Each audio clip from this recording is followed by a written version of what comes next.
Salam əziz şagirdlər. Elifin 7-ci sinifin yarım final mərhələsinin sualları izah olunacaq. Birinci sualda bildirilir ki, mavi qutuların hər birində üzərində yazılan sayda top var. Qırmızı qutu isə boşdur. Elbrus bu ədədlərdən qarşılıqlı sayda ədədlər olmayanları iki qruplaşdırır. Qarşılıqlı sayda olmayanları iki qruplaşdırır. Daha sonra o, qruplardakı hər bir qutudan həmin qrupdakı ədədin əbobu qədər topu götürüb qırmızı qutuya atır. Ən sonda qırmızı qutuda nə qədər top var? Neçə top var? Demək, əziz şagirdlər, necə eləyəcəyik? Bildirilir ki, götürülən ikisi qarşılıqlı sayda olmayan, olan yoxa, olmayan olmağı tələb olunursa, qarşılıqlı sayda olmamağı, o zaman biz, bunun rəngini dəyişək. O zaman biz, əziz şagirdlər, baxacağıq 72 cüt ədəddir. 150 cüt ədəd hesab olunduğuna görə, ən azı bunlar hər ikisi 2-yə bölündüyünə görə, bunlar heç vaxt qarşılıqlı sayda ola bilməzlər. Çünki ortaq böləni ən azından 2-dir. Bizə olmayan da maraqlı olduğuna görə 72 və 150 bir yerdə götürülür. 2 qruplaşdırılır. O zaman 91 dənə 143 2 qruplaşdırılacaq. Və bu iki qrupun əbobu maraqlı gəlirsə bizə, əbob. Bu da əbobu tapılacaq. 72 yaza bilsək 8 vurulsun 9. Bunu isə yaza bilsək 15 vurulsun 10. 8 vurulsun 9-dan işimiz yox. 15 yazıram 3 vurulsun 5. 10 yazıram 2 vurulsun 5. Əbob hər ikisində eyniləri seçmiş olduqsa, hər ikisində 9-dursa, 3 vurulsun 3 olduğuna görə hər ikisində 3 var. 8 4 vurulsun 2 olduğuna görə hər ikisində 2-yə vurma var. Və birincinin əbobu nədir? 6. Digər əbobunu tapsaq, 91 bərabərdir nəyə uşaqlar? 13 vurulsun 7-yə. 143 isə 13 vurulsun 12 olmalıdır. 12 demək. 13-ə bölsə, yox, 13 vurulsun 11-dir.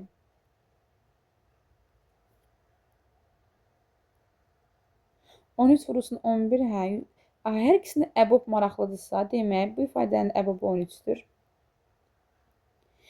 Ən sonda qırmızı qutuya neçə top atılar soruşulursa və bunların hər bir əbobu qutuya atılmış olursa, 6 bir atıldı, 13 bir atılmış oldu. Bir yerdə 19 dənə top qırmızı qutuya atılmış hesab olunur. Əbob hər ikisinin olanlar maraqlı gəldiyinə görə eyni ədədlərin hasilini tapmış olduq. Keçək ikinci suala.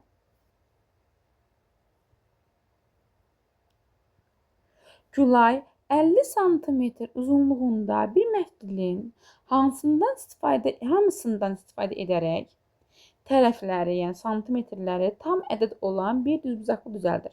Demək, hər birindən istifadə edək, bax bu kəndiri bu şəklə salıb da düzbucaqlı düzəldir. Düzbucaqlı əgər biz eninə A yazsaq uşaqlar, uzunluğuna B yazsaq, o zaman 2 düstura görə 2A üzərinə gəlsin 1 eləyəcək 50. A ilə B-nin cəmi olacaq 25. Düzbucaqlının tərəflərini göstərən ədədlər qarşılıqlı sayda deyil. Buna görə düzbucaqlının sahəsi ən çox neçə santimetrin kvadratı ola bilər? Demək, əslində orta gəlsəydi, çünki ən çox deyəndə biz bilirik ki, ortadakı ədədlərin hasili daha böyük alınır, kənardakı ədədlərin hasili isə daha kiçik alınır. Ortaya gələndə 25-in ortası 12 və 13-dir. Lakin biz onu götürə bilmirik. Niyə? Çünki qarşılıqlı sayda olmasın. Məsələn, 11-dən 14 deyə bilmirik. Ortadan gedirik ki, daha böyük hasilə baxmış olarıq. Çünki bunları qarşılıqlı sayda hesab olunur. Lakin 10 və 15 qarşılıqlı sayda hesab olunmadığına görə elə tərəflərimiz ən Hasilin ən böyük alındığı tərəf üçün A 10 ola bilər. B isə 15, hasili 150.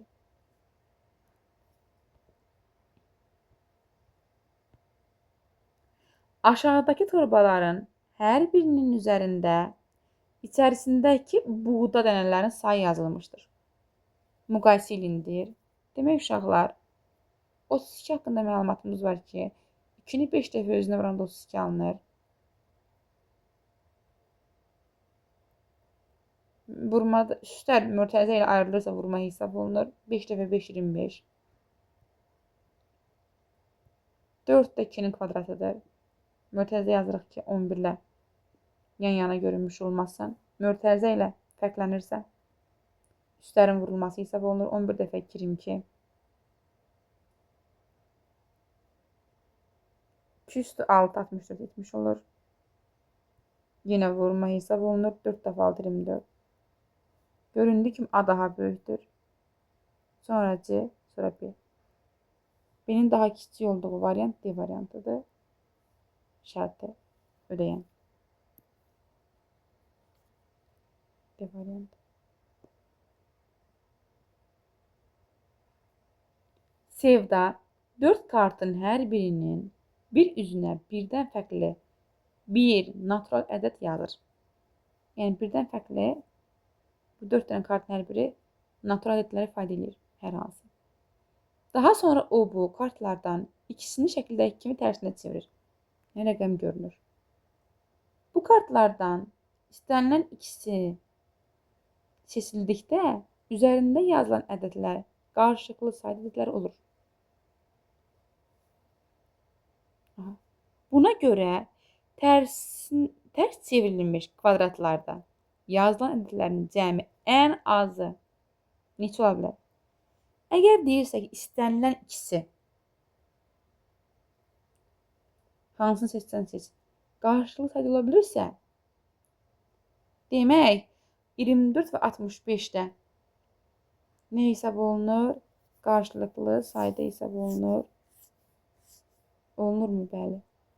Ortaq yoxdur.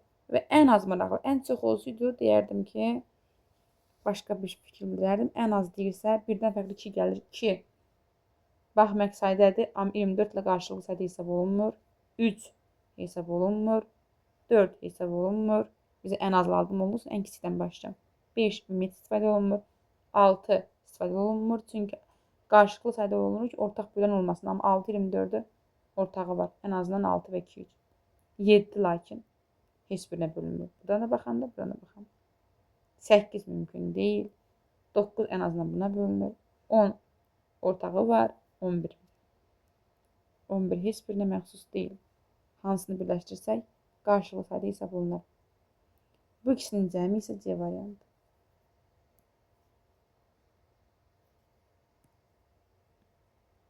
C variantıdır.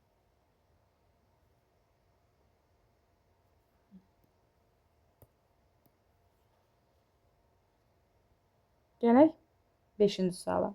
Bildirilir ki, A, B, E, F, Y, F, C'də hər biri paraleldirlər. Yəni demək istəyir ki, biz bunları uzada bilərik.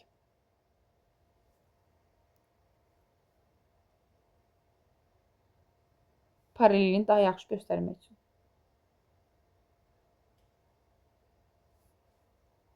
Əgər bu xəttdən bu xətt paraleldirsə, yəni ki, onda bu bucaq 70 dərəcə hesab olunur.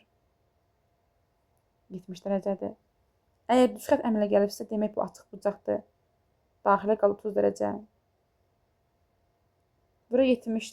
Bax, uşaqlar, biz rəngini dəyişsəm. Bax, bu 3 bucaq. Bu 30 dərəcə demiş oldum da sizə. Əgər bura paralelsə, bu 70-sə, yuxarı qalxan 70 dərəcə imiş, çünki paraleldir.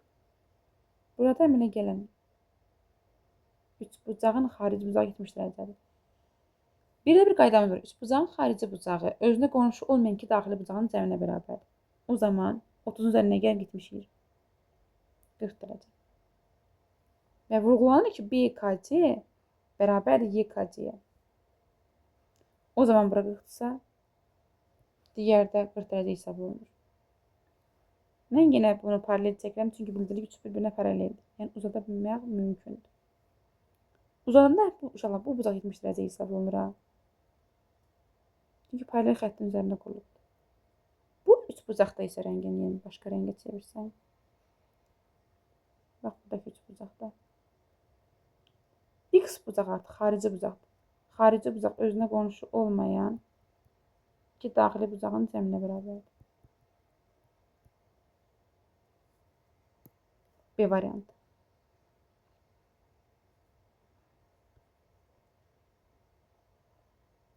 Altıncıda bizə soruluqlara verilib qaydası.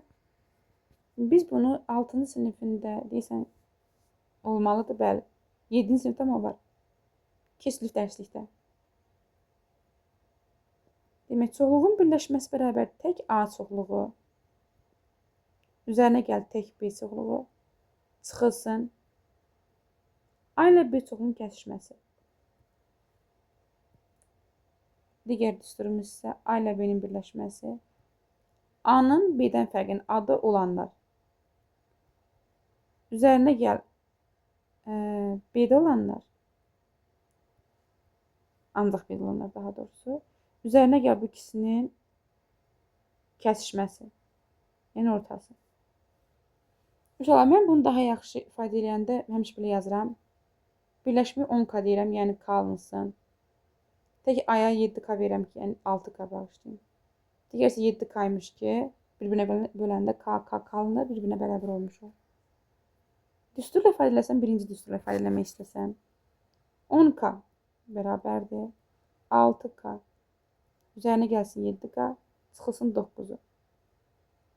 13K bərabər, çıxılsın 9 bərabər 10K-ya. 3K 9-dur, K isə 3 imiş. K 3 isə birləşmə edir 10 vurulsun 3. 30. Tək A edir 6 vurulsun 3. 6 vurulsun 3 18. 7 vurulsun 3 21.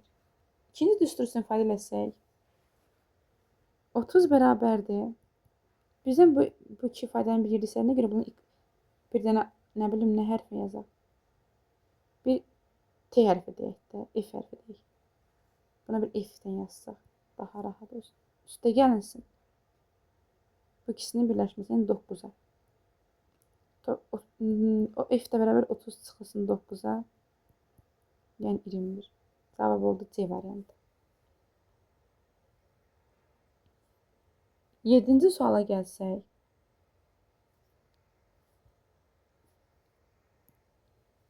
Demək, 7-ci sualda bildirilir ki, aşağıdakı sütunlu diaqramda satıcının gün ərzində satdığı meyvələrin miqdar faiz verilmişdir. Satdığı meyvələrin. Ümumilikdə 200 kiloqram alma, armud və banandan günün sonunda geriyə 36 kiloqram alma, 14 kiloqram armud qalır. Buna görə satıcı bir gün neçə kiloqram banan satmış olur. Demək uşaqlar, gördüyümüz kimi burada satışın miqdarı verib. Yəni bu ümumi faiz deyil, satışın miqdarıdır. Əgər biz almaya qarşı 60% satış edirik. Armuda qarşı 80%-ni satmış oluruq. Bananın isə 40% satılmış olur.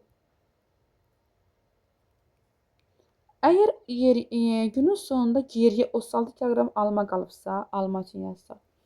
Əgər 36 kiloqram alma qalıbsa və onda əgər 60%-ni satmışamsa, yerdə alma üçün yazsaq, yerdə maksimum 100%-də 60% satıramsa 40% alma qalıb. Bu hansı ədəddir ki, 36 kiloqram 40%-dir. O zaman 36-yı 100-ə vuracağıq. Vuracağıq 40-a bölürük. Səbəb. Çünki deyir ki 40% 60 satılıbsa 60%, 40% yerdə qalan olur. Və 40% mənə verib 36 kiloqram alma ilə. İxtisar getdi, elədi 90. Demək, ümumilikdə almanın kiloqramı 90 kiloqram imiş ki, 60% satılandan sonra 36 kiloqram qalmış olur. Armuda deyir ki isə, armudun 80% satılıbdır. Demək, 20% armud qalıb.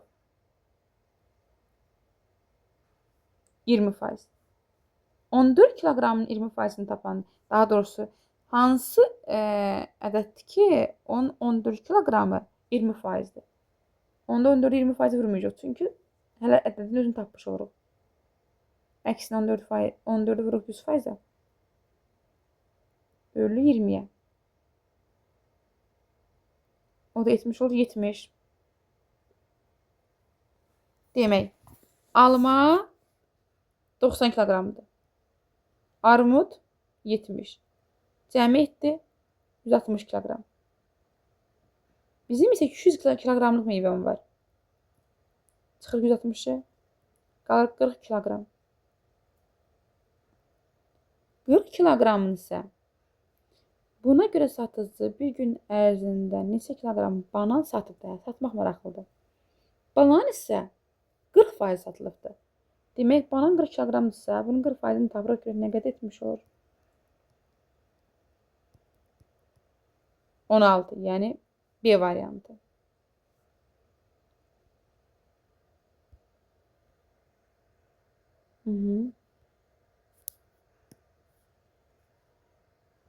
Gəlir 8-ci suala. 8-ci sualda uşaqlar fikir versəniz, sürətlə məxrəc ədədlər arasında 1 vayd yox, buna fərqlidir. Mən bunu necə yaza bilərəm? Hə, burada 1 vayd fərqlidir. Burada 2 vayd fərqlidir. O zaman belə yaza bilərəm. Daha doğrusu bunu buradan silək. Bərabər buradan qoyaq. Bunun bərabər. A üzərinə gəlsin 4 yazıram. Məxrəcin xətrinə. Çıxıram 1'i. Niyə? Çünki burada 3 veribdir. Üstə gəlsin. B üzərinə gəlsin 5 yazıram. Çıxıram 2'ni 2 3 eləmiş olsun. Və ayrı kəsirlərdə göstərmiş olam.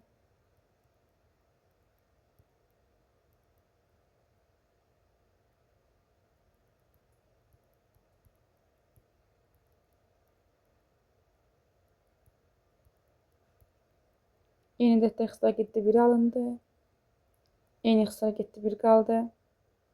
Minus 1 bölünsün A üstə gəlsin 4. Minus 2 bölünsün B üstə gəlsin 5. Gördüyünüz kimi bu faydanı verir, lakin əksi ilə. O zaman bu ikisinin cavabı 7 deyil də mənfi 7 olacaq. 1'in üzərinə 1 gəlir 2. 2 minus 7. Cavab mənfi 5. Yəni A variantı.